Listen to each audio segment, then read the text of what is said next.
Existe en la Ciudad de México una vivienda donde una mujer pasó sus últimos días. No se trataba de una residencia lujosa como las que habitaron Cantinflas u otras grandes figuras de la época dorada del cine. Era una construcción sencilla en una colonia tranquila, un hogar cuyas paredes guardaban más de 5 décadas de trayectoria artística, fotografías de rodajes, premios apilados en estantes, trajes de escena colgados en roperos impregnados de naftalina y de recuerdos. En uno de aquellos cuartos, una mujer de 74 años libraba en silencio la batalla más despiadada de su existencia. Una lucha que ocultó al mundo durante años, con la misma habilidad con que había guardado otros secretos mucho más oscuros a lo largo de toda su vida. Esa mujer se llamaba María Elena Velasco Fragoso, aunque México la conocía con otro nombre, uno que bastaba pronunciar para arrancarle una sonrisa a millones de personas. Un nombre que se volvió sinónimo de carcajada, de crítica social envuelta en comedia, de orgullo indígena en un país que históricamente había menospreciado a sus pueblos originarios. La India María. Y esta es la historia de cómo una niña nacida en un barrio humilde de Puebla, hija de un mecánico ferroviario que falleció cuando ella era adolescente, una niña que empezó bailando en teatros de segunda categoría, que fue vedette antes que comediante, que fue corista antes que estrella, terminó convirtiéndose en la figura más taquillera del cine mexicano, la creadora del personaje femenino más exitoso en la historia de la cinematografía nacional. Una mujer que protagonizó más de 20 películas, que dirigió 4, que redactó guiones, que compuso canciones, que fue vetada de la televisión por burlarse de un presidente en turno, que tuvo un matrimonio con un hombre de origen ruso al que llamó el amor de su vida. 24 filmes en total. 24. La India María es el personaje más longevo del cine mexicano y María Elena lo mantuvo vigente, cercano y querido por el público durante 4 décadas y media. Y según los rumores que surgieron después de su muerte, habría tenido hijos secretos que entregó en adopción, fruto supuestamente de una relación clandestina. Si este contenido te atrapa, suscríbete al canal para no perderte ninguna historia oculta con uno de los hombres más influyentes de la televisión mexicana.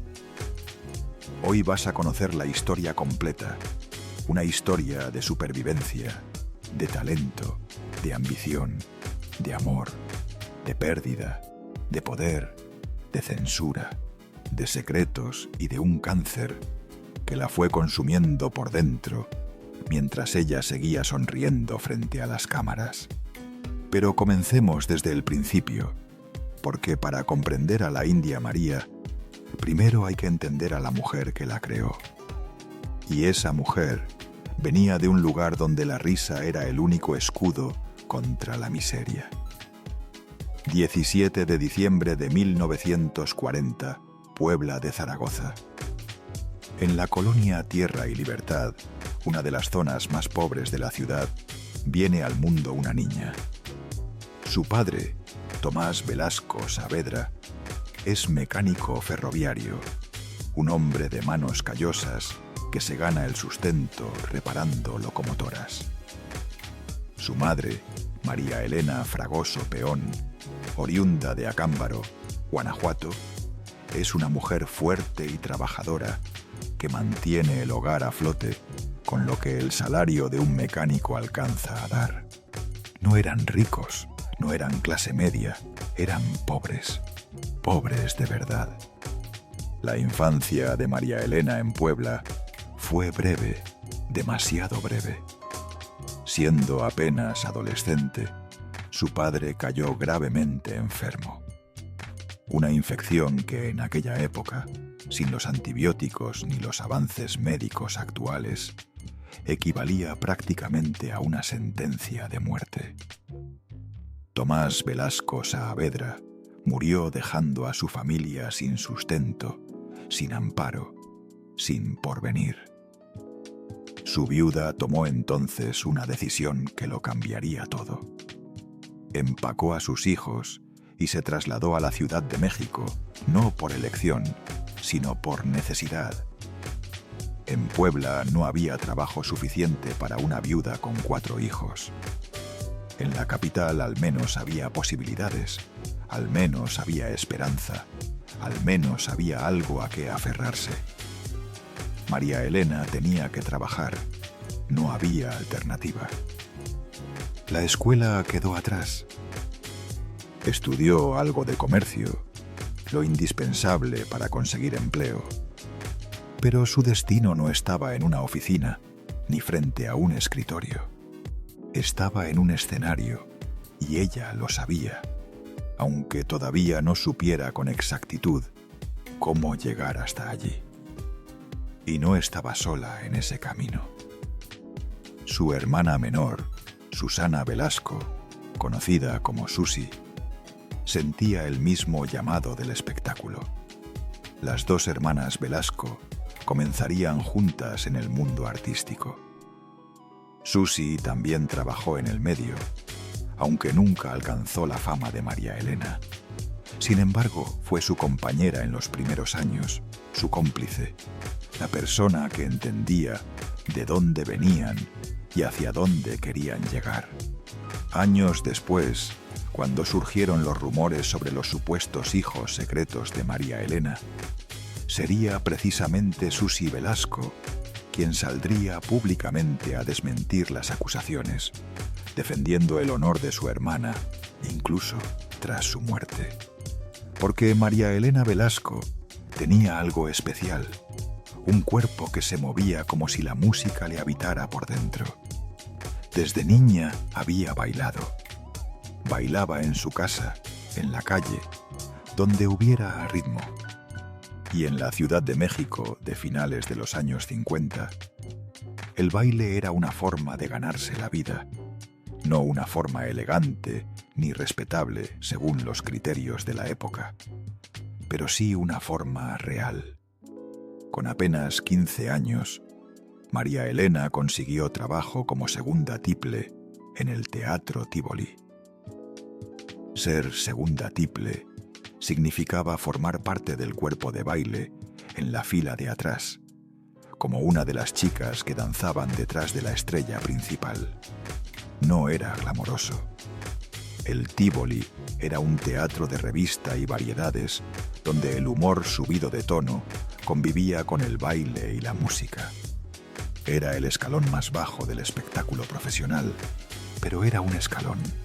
Y María Elena lo pisó con la determinación de quien sabe que solo existe una dirección posible, hacia arriba. De ahí pasó a trabajar como bailarina en los ballets de Ricardo Luna y José Luis Hurtado. Perfeccionó su técnica, aprendió coreografías más elaboradas. Su cuerpo se convirtió en su instrumento más depurado. Era atractiva, joven, de figura pronunciada, exactamente lo que los teatros de revista buscaban en una vedette. Y entonces llegó el Teatro Blanquita. El Teatro Blanquita era el templo del espectáculo popular en la Ciudad de México, el recinto donde las grandes figuras de la comedia nacional presentaban sus shows. Resortes, Mantequilla, Medel, Ojón, Jaso, Palillo, Clavillazo. Los nombres más importantes de la comedia desfilaban por el Blanquita y las mujeres que los acompañaban en escena. Vedettes, bailarinas, actrices de sketch eran parte fundamental del espectáculo. María Elena llegó al Blanquita como bailarina y demostró rápidamente que era mucho más que un cuerpo bonito que se movía bien. Sabía cuándo marcar una pausa, cuándo soltar un gesto, cuándo mirar al público de determinada manera para provocar la carcajada. Los cómicos del Blanquita lo notaron y empezaron a incluirla en sus sketches. Ya no solo bailaba, actuaba, hacía de patiño, el personaje de apoyo que recibe golpes y bromas para que el protagonista luzca. Y María Elena era una patiño brillante. Trabajó al lado de Resortes, ese hombre cuyos pies parecían tener vida propia. Trabajó con Mantequilla, con Medel, con Palillo. De cada uno aprendió algo. Pero María Elena no se conformó con eso. Mientras trabajaba en el Blanquita, se preparaba. Estudió actuación con Carlos Ansira y Dimitri Sarts, dos de los maestros más respetados del teatro mexicano. Posteriormente, estudiaría dirección cinematográfica con Ludwig Margules y guionismo con Xavier Robles y Raúl Figueroa. No era una improvisada, no era una vedette agraciada por la suerte. Era una mujer que se preparó metódicamente para una carrera que ella misma trazó. Y fue en el Teatro Blanquita donde ocurrió algo que cambiaría su vida para siempre. Conoció a un hombre distinto a todos los que había conocido antes. Se llamaba Vladimir Lipkies Shazan. Era de origen ruso. Nacido en una familia judía que había emigrado a América huyendo de la persecución. Había pasado por Argentina antes de llegar a México, donde adoptó el nombre artístico de Julián de Meriche. Era actor, coreógrafo y director artístico. Era varios años mayor que ella y dirigía el recién inaugurado Teatro Blanquita. El jefe de María Elena se convirtió en el amor de su vida. La relación entre María Elena y Julián de Meriche fue intensa desde el principio. Él vio en ella algo que iba más allá del talento para el baile. Vio ambición, vio inteligencia, vio a una mujer que no se conformaría con ser corista toda su vida. Y ella encontró en él lo que necesitaba desesperadamente: estabilidad, orientación, un hombre que conocía el mundo del espectáculo desde adentro y que podía guiarla hacia donde ella quería llegar. Se casaron, tuvieron 2 hijos, Iván Lipkies, que se convertiría en productor y director de cine, y Egbert Eugenia Lipkies, conocida artísticamente como Goretti Lipkies, que sería actriz, guionista y productora. Ambos hijos seguirían los pasos de sus padres y trabajarían junto a María Elena en sus películas. La familia se transformó en un equipo de producción. Años después, cuando le preguntaban por su esposo, María Elena decía algo que revelaba mucho más de lo que aparentaba. Mi marido valía oro. No voy a mentir y decir que era el hombre perfecto, pero era el amor de mi vida. Esa frase no era el hombre perfecto. ¿Qué imperfecciones reconocía María Elena sin detallarlas? ¿Qué sucedía detrás de las puertas cerradas de esa relación? Nadie lo sabe con certeza, porque María Elena Velasco fue una de las mujeres más reservadas del espectáculo mexicano. Protegía su vida privada con una fiereza que contrastaba con la personalidad abierta y estridente de su personaje. Pero la muerte le arrebató a Julián demasiado pronto. El 27 de julio de 1974, Vladimir Lipkies, Julián de Meriche, murió. María Elena quedó viuda. Tenía apenas 33 años, 2 hijos pequeños, una carrera que comenzaba a despegar y un vacío que nunca volvió a llenar con otro matrimonio. Nunca volvió a casarse, nunca tuvo otra pareja oficial. El amor de su vida se había ido y ella decidió que no habría sustituto. O al menos eso fue lo que el mundo creyó durante décadas. Porque lo que el mundo ignoraba, lo que nadie fuera de un círculo muy reducido conocía, es que la vida sentimental de María Elena Velasco, después de la muerte de su esposo, no fue exactamente el desierto romántico que ella quería hacer creer. Había alguien más, pero ese capítulo llega después. Por ahora regresemos al cine, aunque un poco atrás en el tiempo, porque antes de la muerte de Julián, antes de la viudez y el dolor, algo extraordinario había ocurrido en la carrera de María Elena Velasco, algo que la convertiría en leyenda. En 1962, su popularidad en el Teatro Blanquita atrajo la atención del mundo cinematográfico. El productor Miguel Moraita le ofreció un pequeño papel en la película Los derechos de los hijos, en 1963. No era un papel relevante. Interpretaba a una criada, un personaje sin peso en la trama. Pero María Elena lo aceptó porque comprendía algo que muchos actores no comprenden. No existen papeles pequeños, solo actores pequeños.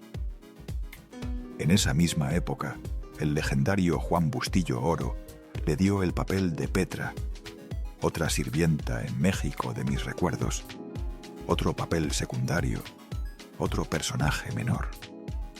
Sin embargo, María Elena observaba, aprendía, estudiaba desde adentro cómo funcionaba el cine y comenzó a desarrollar algo propio. En 1964, empezó a incorporar material cómico en sus apariciones. Creó un personaje llamado Elena María, una mujer rural mexicana, una campesina que llega a la ciudad y se enfrenta a un mundo que no comprende. Era un esbozo, un borrador de lo que vendría después. Y entonces llegó el momento que lo transformó todo. El director puertorriqueño Fernando Cortés, esposo de la actriz Mapi Cortés, vio en María Elena algo que otros no habían visto. Le sugirió que interpretara a una mujer indígena, no una sirvienta más, sino una indígena de verdad, con vestimenta tradicional, trenzas, rebozo, con la manera de hablar y de moverse de las mujeres mazahuas que llegaban a la Ciudad de México desde sus pueblos en busca de una vida mejor. María Elena tomó la idea y la llevó a otro nivel. No se limitó a ponerse un disfraz. Fue a convivir con mujeres indígenas, las observó, estudió sus gestos, sus manierismos, su forma de caminar, de mirar, de reaccionar ante el mundo urbano que las despreciaba. Su propia madre confeccionó los vestidos del personaje. Cada detalle era auténtico, cada gesto era real. Nació así María Nicolasa Cruz, originaria de San José de los Burros, una mujer con vestimenta tradicional, cabello trenzado con cintas de colores, blusas y faldas nativas, rebozo y una ingenuidad que ocultaba una astucia que nadie esperaba. El nombre no era casual. María, el nombre más común entre las mujeres indígenas de México. Un nombre que proviene de la colonización española, de los bautizos masivos del siglo XV, cuando los frailes reemplazaban los nombres autóctonos de las mujeres indígenas por el nombre de la Madre de Jesús. Todas se llamaban María.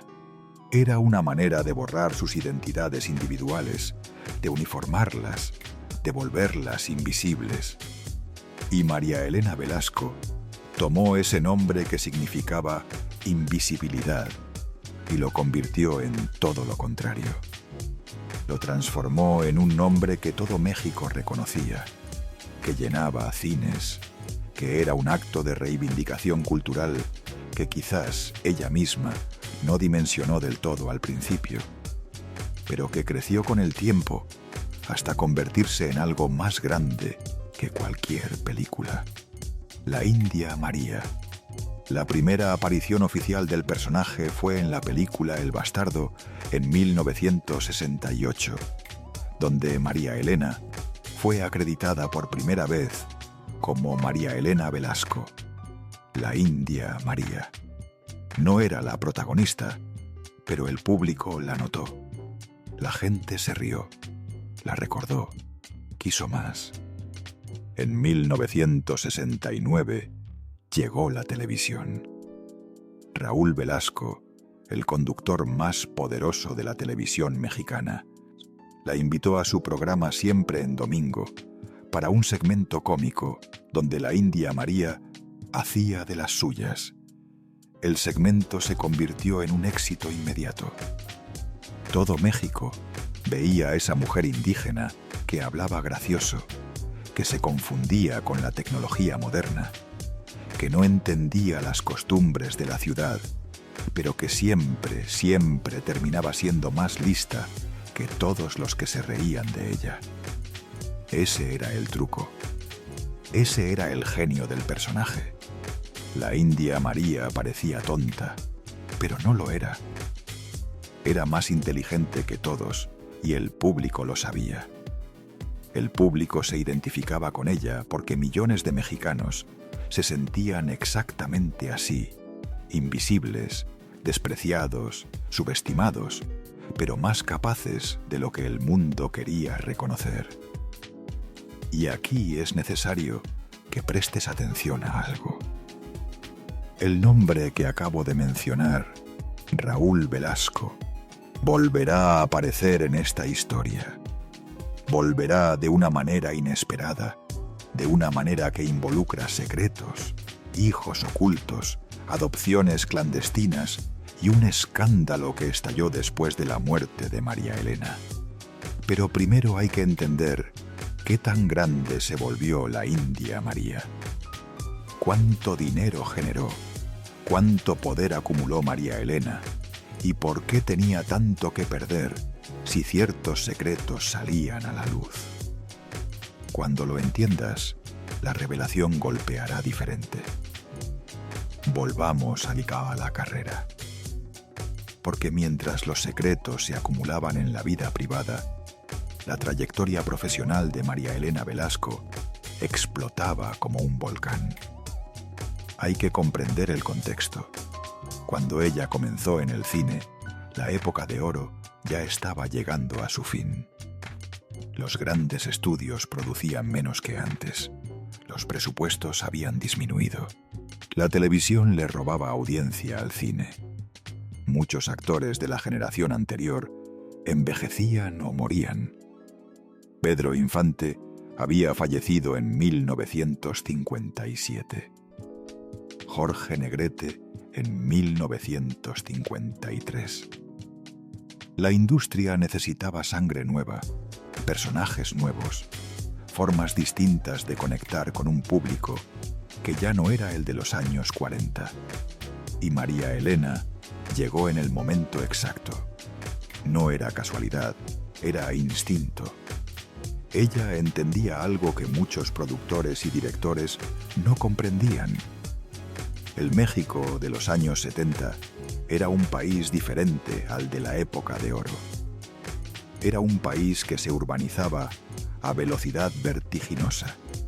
Millones de personas abandonaban el campo para trasladarse a las ciudades.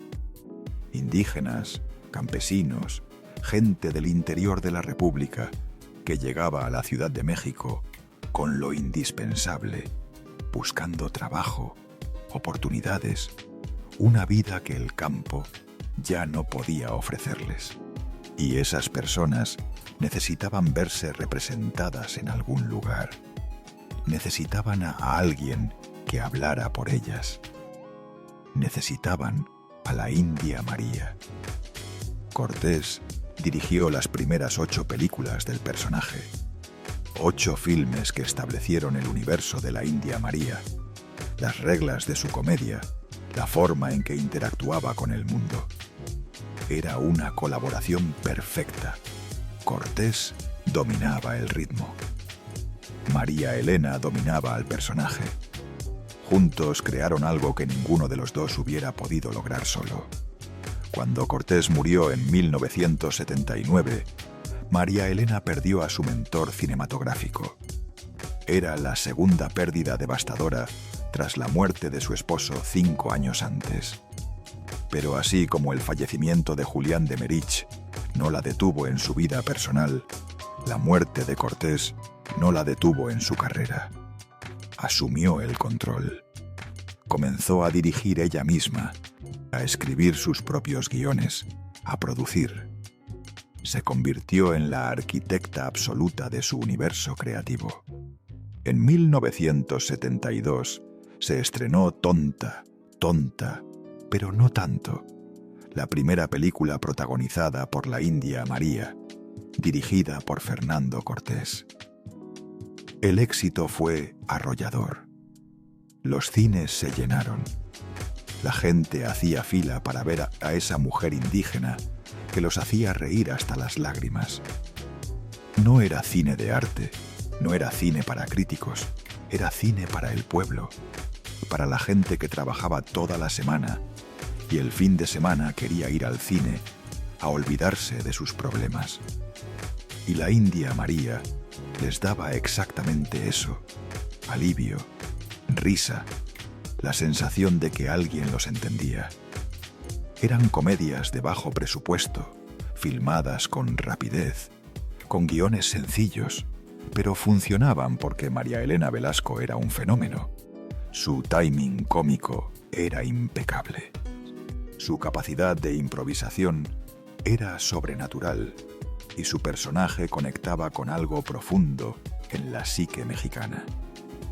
La India María era la representación de millones de mexicanos que se sentían fuera de lugar en su propio país. Los indígenas que llegaban a la ciudad y eran tratados como extranjeros, los pobres que eran invisibles para los ricos, las mujeres que eran ignoradas por los hombres. La India María les daba voz, visibilidad, dignidad a través de la risa. Las películas se sucedían una tras otra. El miedo no anda en burro, en 1976. Soy tequilera en 1977, donde la India María se interna en un convento y las monjas no saben qué hacer con ella. Pobre pero honrada, donde su propio esposo Julián de Meriche actuó junto a ella. La presidenta municipal, donde una mujer indígena llega al poder político. El que no corre, vuela, que le valió una diosa de plata a la mejor actuación cómica en 1982. Ok, Mr. Pancho, donde la India María se enfrenta a la cultura estadounidense. Ni Chana ni Juana. Se equivocó la cigüeña. Cada película era un éxito, cada estreno llenaba salas. Y entonces María Elena hizo algo que casi ninguna mujer en el cine mexicano había hecho. Se puso detrás de la cámara. En 1983, con El Coyote Emplumado, debutó como directora. No solo actuaba, dirigía, escribía, producía, controlaba cada aspecto de sus películas. Era dueña de su trabajo, de su personaje, de su destino. Eso era revolucionario para la época. En los años 80, el cine mexicano era un mundo de hombres. Los directores, productores y guionistas eran hombres. Las mujeres actuaban, sí, pero no controlaban. María Elena Velasco rompió ese molde, que se convirtió en una de las primeras mujeres mexicanas en dirigir, producir y escribir sus propias películas. Y lo hizo con filmes que llenaban cines, que generaban dinero, que demostraban que una mujer podía manejar una producción tan bien o mejor que cualquier hombre. Pero el éxito tiene un precio, y el que María Elena pagó fue alto. En algún momento de finales de los 70 o principios de los 80, fue vetada de la televisión mexicana, prohibida, censurada, borrada de las pantallas. La razón fue un comentario, un solo comentario que enfureció a los poderosos. Ocurrió en un certamen de belleza donde la India María había sido invitada como animadora. Alguien le preguntó, probablemente como parte del espectáculo, ¿qué haría si fuera presidenta de México? María Elena, en personaje, respondió que seguramente estaría de vacaciones en Acapulco, dándose la gran vida. Era una broma, una que cualquiera podría hacer, pero no era cualquier momento. Era el sexenio de José López Portillo, un presidente conocido por su estilo de vida ostentoso, sus gastos excesivos y las vacaciones que se daba mientras el país se hundía en una crisis económica. La broma de María Elena no era inocente. Era una crítica directa al presidente y el presidente no se la perdonó. Una llamada telefónica. Eso fue todo lo que hizo falta. Una llamada desde Los Pinos a las oficinas de Televisa y la India María desapareció de la televisión. Así funcionaba México en aquellos años. Así funcionaba el poder. Un comentario fuera de lugar y tu carrera en televisión se terminaba de la noche a la mañana. Pero aquí es donde la historia se vuelve interesante, porque el veto no destruyó a María Elena Velasco, la fortaleció. Sin televisión, se dedicó exclusivamente al cine. Produjo sus propias películas, las distribuyó, las llevó a los cines de todo el país y de toda América Latina. Y las salas seguían llenándose. El público no necesitaba la televisión para ir a ver a la India María. Iba solo, con ganas, con alegría, con lealtad. Piensa en lo que eso significa. En los años 80, la televisión mexicana era Televisa. Televisa era todo. Si no salías en Televisa, no existías. Los actores ausentes de sus pantallas no llenaban cines. Los cantantes que no aparecían en Siempre en Domingo no vendían discos. El monopolio televisivo controlaba el acceso al público y María Elena Velasco, excluida de ese monopolio, seguía siendo una de las estrellas más grandes del país. Eso habla de un nivel de conexión con el público que trasciende cualquier medio. Eso habla de algo que no se puede fabricar con publicidad ni con marketing. Eso habla de amor. El público amaba a la India María. Y el amor del público es más poderoso que cualquier veto. ¿Hay algo más sobre el veto que vale la pena mencionar? María Elena nunca se disculpó, nunca pidió perdón por su comentario sobre López Portillo, nunca se retractó, nunca fue a tocar puertas rogando que la dejaran volver. Simplemente siguió adelante, construyó su carrera por otro camino, y cuando finalmente el veto se levantó, regresó a la televisión en sus propios términos, no como una actriz arrepentida, sino como una estrella que no necesitaba de nadie. Esa actitud dice mucho sobre quién era María Elena Velasco. No era la mujer sumisa que algunos imaginaban detrás del personaje de la indígena humilde. Era una mujer de acero, una mujer que no se doblaba ante el poder, una mujer que prefería perder la televisión antes que perder su dignidad. Y esa fortaleza esa negativa a arrodillarse, es lo que la convierte en una figura verdaderamente admirable más allá de la comedia. Pero esa misma fortaleza, esa misma capacidad de guardar silencio, de no dar explicaciones, de no pedirle permiso a nadie, es también la que le permitió guardar secretos durante décadas. Secretos personales que habrían destruido carreras menos sólidas que la suya. Secretos que involucran nombres que todo México conoce. Si no quieres perderte lo que viene, suscríbete a Detrás de la Fama, porque esto apenas está comenzando. Primero hablemos del dinero, porque la historia económica de la India María es casi tan fascinante como la de sus secretos. Hay un dato que dimensiona su poder en el cine. Entre las décadas de los 70 y los 90, sus películas estuvieron entre las más taquilleras del cine mexicano. Ni de aquí ni de allá. Su película sobre migración de 1988 fue la más taquillera de todo México ese año.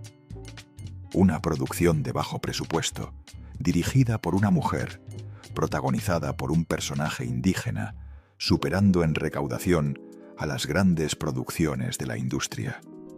Eso era un terremoto. Eso desafiaba todas las reglas del negocio cinematográfico.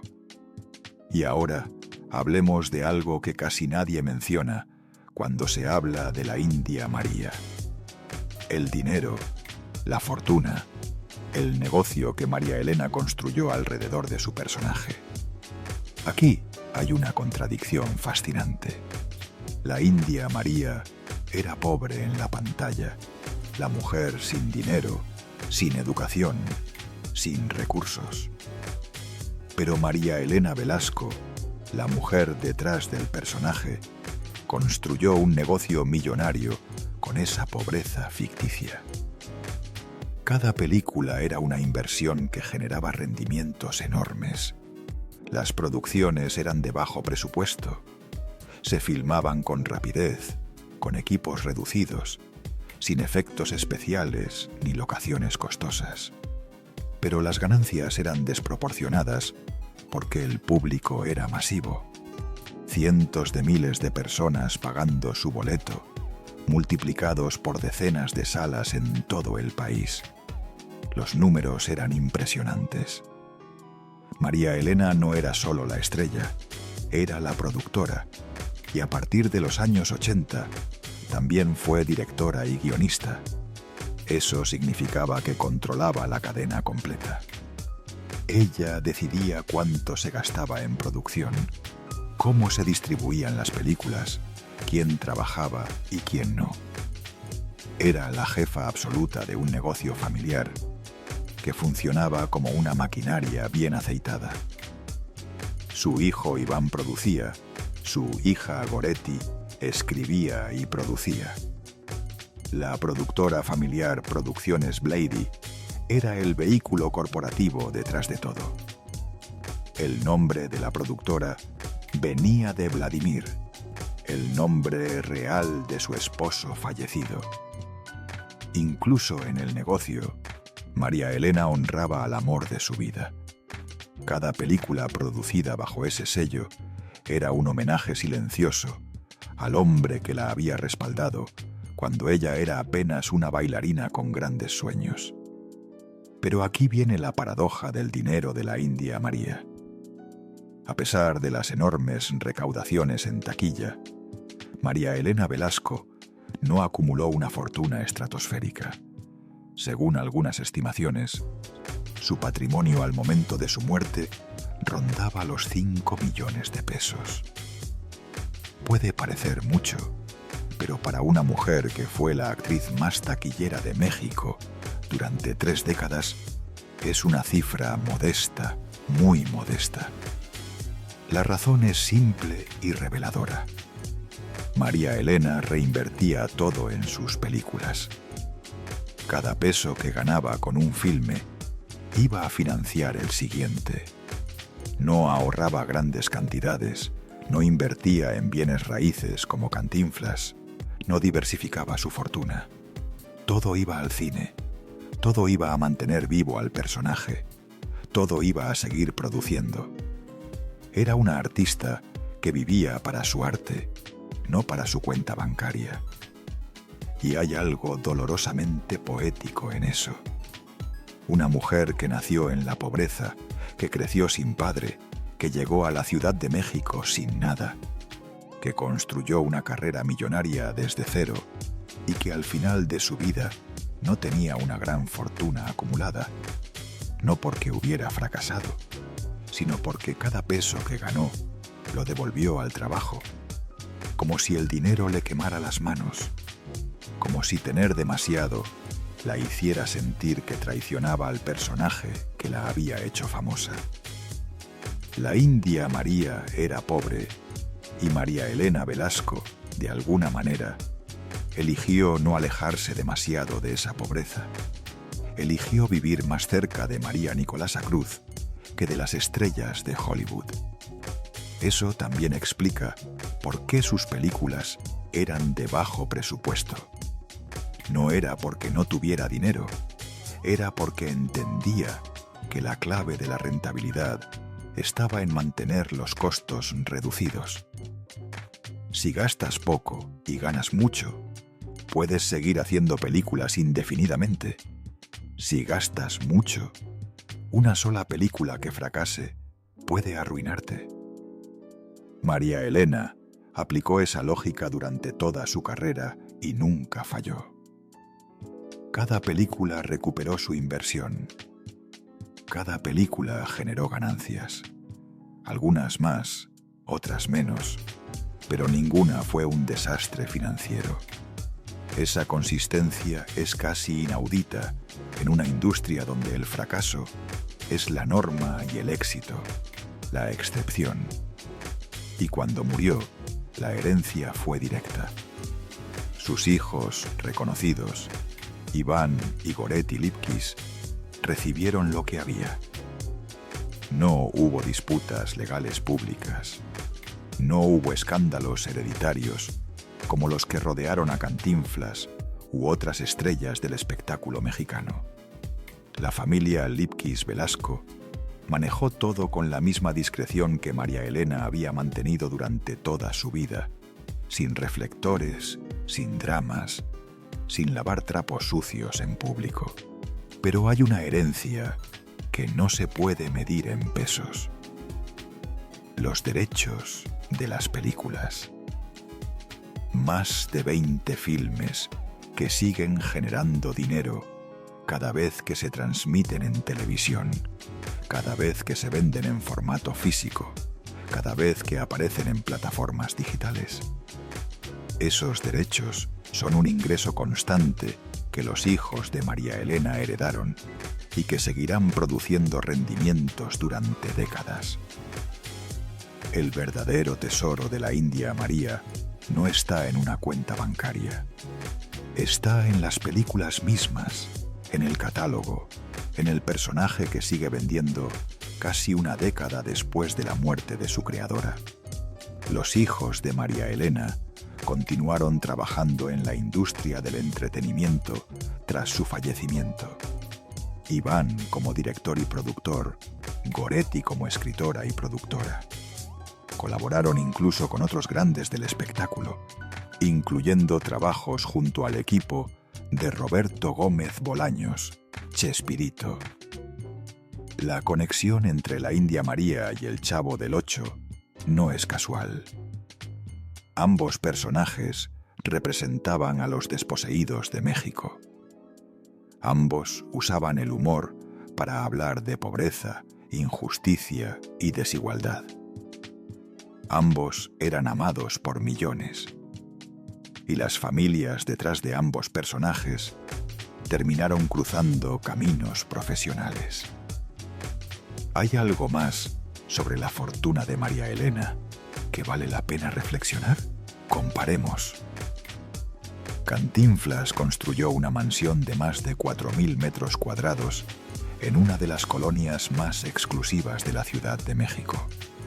Jorge Negrete Vivía como un rey comprando collares de esmeraldas que no podía costear. Las estrellas masculinas del cine mexicano exhibían su riqueza como símbolo de éxito. María Elena Velasco, en cambio, vivía en una casa discreta. No ostentaba, no compraba lujos innecesarios, no se rodeaba de servidumbre ni de automóviles de lujo. Quizás era porque venía de la pobreza real y sabía lo que significaba no tener nada. Quizás era porque el personaje de la India María, esa mujer pobre pero digna, se le había metido en la piel de una manera que iba más allá de la actuación. Quizás era porque entendía que la verdadera riqueza no está en las posesiones, sino en el trabajo. Sea cual sea la razón, María Elena Velasco vivió con una modestia que contradecía su nivel de fama. Era la estrella más grande de la comedia mexicana y vivía como una señora normal de clase media. Esa contradicción entre la fama y la vida privada es otro de los misterios que definen a esta mujer extraordinaria. Y ahora sí, ahora es el momento. Ahora que ya sabes quién era María Elena Velasco, ahora que ya entiendes cuánto construyó, cuánto ganó, cuánto tenía que proteger, es cuando te voy a contar el secreto que prometí al inicio. El secreto que involucra a Raúl Velasco. El secreto que salió a la luz después de que María Elena ya no podía defenderse. ¿Recuerdas que mencioné que la relación entre María Elena y Raúl Velasco iba más allá de lo profesional? ¿Recuerdas los rumores? Pues bien, oficialmente María Elena y Raúl eran amigos, colegas, el conductor y la comediante. Él le daba espacio en Siempre en Domingo y ella llenaba ese espacio con risas. Una relación profesional limpia y clara. Eso fue lo que el mundo vio durante décadas. Pero detrás de las cámaras, según quienes salieron después a contar la historia, ocurría algo muy distinto. Los rumores decían que entre María Elena y Raúl había mucho más que amistad. Decían que tuvieron una relación sentimental. Decían que de esa relación nacieron hijos. Hijos que fueron dados en adopción. Hijos que María Elena nunca reconoció públicamente. Hijos que crecieron sin saber quiénes eran sus verdaderos padres. Ni María Elena ni Raúl Velasco confirmaron jamás esos rumores. Ambos se los llevaron a la tumba. Raúl Velasco murió en noviembre de 2006. María Elena murió en mayo de 2015. Ninguno de los dos habló ni una sola vez.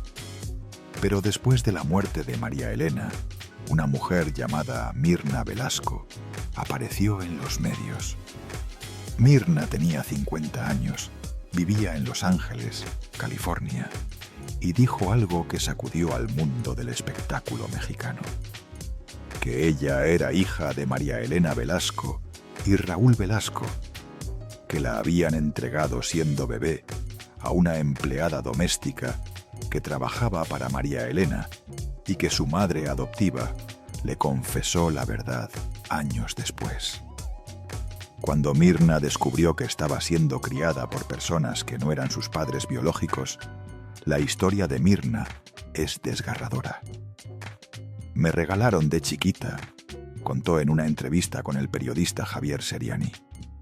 Yo siempre tenía en mi mente, cuando crezca, voy a tener una familia muy grande y voy a hacer lo que mis padres nunca fueron. Mirna nunca buscó a sus padres biológicos porque le dijeron que no la querían. Creció con esa herida. Creció sabiendo que sus padres eran famosos, pero que la habían abandonado. Creció preguntándose por qué no se parecía a nadie de la familia que la crió. La verdad llegó de la peor manera posible. Cuando Mirna denunció que su padrastro estaba abusando de una de sus hermanastras, en medio de ese caos familiar, la mujer que la había criado le soltó la verdad. ¿Qué te importa? Tú ni eres nuestra hija. Así se enteró, con esas palabras brutales, que la mujer que creía su madre no lo era, y que sus verdaderos padres eran María Elena Velasco y Raúl Velasco, quienes la habían entregado porque no podían o no querían criarla. Y hay más. Mirna aseguró que no fue la única, que María Elena dio en adopción a otros hijos también, que los vestidos amplios de la India María, esas faldas voluminosas, esos rebozos grandes, servían para ocultar embarazos que nadie debía ver, que había más hijos dispersos por ahí, hijos que ni siquiera sabían quiénes eran sus padres. Mirna incluso afirmó haberse realizado una prueba de ADN con Denise Guerrero, la vocalista de Belanova, quien supuestamente también sería hija de María Elena y Raúl. Según Mirna, la prueba resultó positiva. Eran hermanas. Piensa en eso un momento. Si es verdad, la India María, la mujer que en la pantalla representaba la maternidad, la nobleza, la generosidad del pueblo mexicano, en la vida real estaba entregando hijos en adopción para proteger su carrera. Si es verdad, la mujer que hizo reír a millones estaba viviendo una tragedia privada que habría destruido su imagen pública si se hubiera conocido en vida. Si es verdad, los mismos vestidos indígenas que la hicieron famosa servían para ocultar lo que ningún público podía saber. Pero hay que ser justos. Nada de esto fue confirmado oficialmente. La familia de María Elena, sus hijos reconocidos Iván y Goretti, nunca habló al respecto. Su hermana Susana Velasco desmintió públicamente cualquier parentesco entre Mirna y la actriz. Edgar Huerta, tecladista de Belanova, también negó que Denise Guerrero fuera hija de la India María, asegurando que la conocía desde los 18 años y sabía perfectamente quiénes eran sus padres. Pablo Velasco, nieto de Raúl, también refutó la historia. Es un asunto que permanece abierto, que sigue generando debate, que sigue dividiendo opiniones. Algunos creen que Mirna dice la verdad, otros la consideran una oportunista en busca de fama. La verdad, como suele ocurrir con los secretos de los famosos, probablemente murió con María Elena Velasco en esa casa discreta de la Ciudad de México, junto con tantos otros secretos que esa mujer se llevó a la tumba. Pero lo que sí es real, lo que nadie puede negar, es que María Elena era una mujer extraordinariamente reservada respecto a su vida personal. Una mujer capaz de hacer reír a millones en pantalla, pero que en privado era un enigma que ni sus amigos más cercanos podían descifrar. Una mujer que guardaba secretos con la misma disciplina con que ensayaba sus escenas. Y eso, combinado con la modestia de su estilo de vida, la discreción de su hogar y el silencio que mantuvo hasta el final, dibuja el retrato de alguien que tenía mucho más que ocultar de lo que el mundo imaginó. Pero María Elena Velasco no solo guardaba secretos del pasado, también guardaba uno del presente, un secreto que crecía dentro de su cuerpo, que la iba consumiendo lentamente mientras ella seguía trabajando, planeando películas, sonriendo para las cámaras. Un secreto que solo su familia más cercana conocía y que el mundo no descubriría, sino hasta que ya fuera demasiado tarde. Y María Elena lo sabía, lo decía con orgullo y con una convicción que no dejaba espacio para la duda. Yo soy la única actriz que ha dignificado a las mujeres indígenas, especialmente a las Marías, con su vestimenta y su forma de hablar y de ser. Yo uso esos atuendos con orgullo porque admiro nuestro folclore, nuestra cultura y nuestras tradiciones. No me avergüenzo de interpretar el papel de una de nuestras mujeres indígenas mexicanas y tampoco me burlo de ellas. Es simplemente un personaje que me gustó, que supe interpretar y que haré mientras la gente lo acepte. Esa declaración es importante porque responde a una crítica que la India María recibió durante toda su carrera, que el personaje era racista, que se burlaba de los indígenas, que los ridiculizaba, que perpetuaba estereotipos. María Elena siempre respondió de la misma manera. No me burlo de ellas, las represento, las hago visibles, les doy un lugar en la pantalla que nadie más les da. Y cuando las invito a ver mis shows o mis películas, son las primeras en reírse. Es un debate que sigue abierto. Hay quienes creen que la India María dignificó a las mujeres indígenas dándoles representación en un medio que las ignoraba. Hay quienes creen que las caricaturizó. Hay quienes creen ambas cosas simultáneamente. Lo que nadie puede negar es que antes de la India María, las mujeres indígenas en el cine mexicano eran completamente invisibles. Después de la India María, al menos tenían un rostro, aunque ese rostro fuera el de una comediante poblana disfrazada de mazahua. Para finales de los 90, María Elena Velasco seguía activa, pero a un ritmo distinto. En 1998, escribió y protagonizó Las delicias del poder, una sátira política donde la India María se adentra en la intrincada maquinaria del poder. Suji Jojoibán dirigió y su hija Goretti produjo. Era un asunto de familia. La película fue un éxito más. Después vino un periodo de silencio. María Elena se alejó de los reflectores. El veto televisivo eventualmente quedó atrás y tuvo una serie llamada Amaria, ¡qué puntería!, a finales de los 90.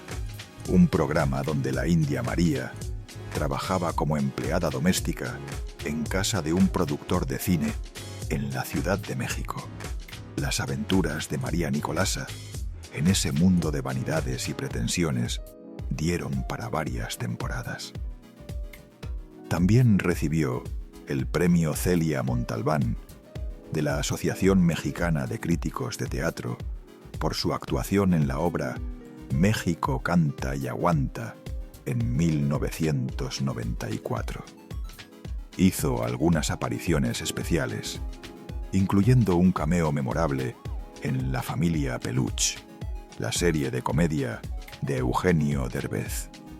Ver a la India María junto a los personajes de Derbez era como presenciar el encuentro de dos generaciones de la comedia mexicana. María Elena tenía más de 60 años en ese entonces, pero su timing cómico seguía intacto. Su capacidad de improvisación seguía ahí. La magia no se había extinguido, solo estaba descansando. Pero ya no era la misma. Algo había cambiado. La energía inagotable de los años 70 y 80 se había apagado un poco. Los años pasaban. El cuerpo ya no respondía como antes y la enfermedad, aunque nadie lo sabía todavía, ya avanzaba silenciosa. En 2004, la familia Lipkiss Velasco hizo algo diferente. Adaptaron Otelo, la obra de Shakespeare, en una película mexicana llamada Huapango. María Elena no interpretó a la India María. hizo un papel secundario como maestra de baile. La película fue dirigida por Iván. El guión lo escribieron entre los tres, madre e hijos. Ganaron el Ariel al mejor guión adaptado. Un reconocimiento que significó mucho para María Elena, porque demostraba que era más que un personaje cómico. Era una artista completa, una creadora, una escritora. Pero Huapango no tuvo el éxito comercial esperado, y María Elena comprendió algo que le dolió, pero que aceptó con el pragmatismo que siempre la caracterizó. El público quería a la India María. No querían otra cosa. No querían a María Elena Velasco haciendo Shakespeare. Querían a María Nicolasa Cruz de San José de los Burros haciendo de las suyas. Así que en 2014, después de casi una década de ausencia, María Elena volvió. La hija de Moctezuma, una aventura fantástica, donde la India María se adentraba en un mundo de fantasía y acción,